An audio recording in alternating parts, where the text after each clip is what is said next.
Assalamualaikum warahmatullahi wabarakatuh. Sejarah pemberontakan Partai Komunis di Banten.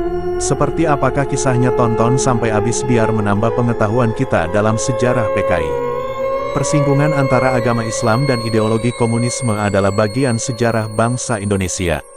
Embrio massa dan simpatisan PKI berasal dari pengaruh kaum komunis pada organisasi Sarekat Islam, SI, sehingga tercipta Si Putih Yogyakarta, dan Si Merah Semarang.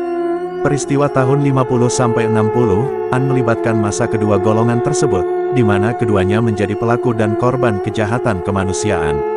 Namun mereka juga pernah berkumpul dan bekerja sama demi suatu tujuan. Kejadian perlawanan terhadap penjajah Belanda dan antek-anteknya di daerah Banten pada tahun 1926 adalah salah satu contoh kerjasama kaum Islam dan komunis.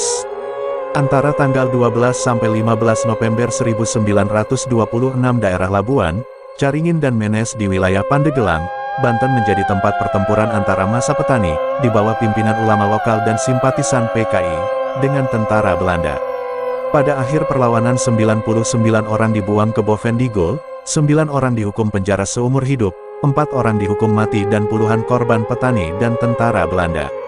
Pemberontakan kaum komunis ini sebenarnya tidak hanya terjadi di Banten namun juga di Batavia, Tegal, Sumatera Barat dan beberapa tempat lain. Rencana pemberontakan ini diambil melalui sebuah rapat Desember tahun 1925, yang menghasilkan keputusan Prambanan, di mana seluruh seksi dan subseksi PKI di Jawa dan Sumatera harus mempersiapkan perlawanan bersenjata.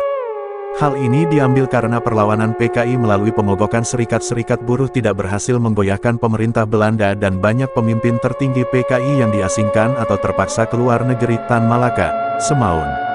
Tan Malaka menyebut pemberontakan ini adalah sebuah kesalahan, hasil karya revolusioner amatiran.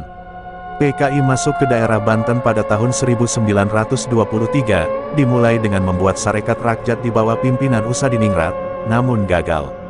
Baru pada Agustus tahun 1925 dengan kembalinya seorang putra Banten, Tubagus Alipan, bersama kader PKI Priangan, Sunda, bernama Puradi Sastra dan kader PKI Batavia bernama Ahmad Basaif, yang fasih berbahasa Arab dan memiliki pengetahuan tentang Islam, PKI baru memiliki cabang seksi yang kuat. Simpati dan ketertarikan ulama dan petani didapat dengan mendirikan sebuah perkumpulan kemasyarakatan yang bernama Rukun Asli.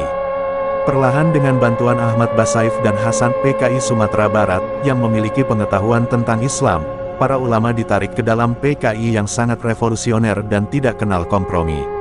Sedangkan para petani tertarik dengan janji-janji bahwa mereka tidak akan lagi dikenakan pajak tinggi seperti di bawah Belanda dan bebas dari tekanan para priayi yang menjadi antek Belanda. Pada akhirnya terlihat dalam buku ini bahwa pemberontakan PKI 1926 masih prematur, di mana para simpatisan hanya terjebak pada janji-janji, ikut-ikutan, di bawah tekanan para ulama lokal dan jawara untuk bergabung dengan PKI. Kondisi hidup yang berat dan penderitaan sehari-hari di bawah pemerintah kolonial lebih menjadi faktor keterlibatan mereka dalam pemberontakan dengan PKI, bahkan untuk para ulama Islam sekalipun, dibandingkan dengan kesamaan antara ajaran Islam dan komunisme yang dipropagandakan oleh simpatisan. Semoga bermanfaat, amin. Jika kamu suka dengan sejarah ini, tekan tombol subscribe dan bunyikan loncengnya biar tidak ketinggalan kisah dan sejarah dari Kodi Channel.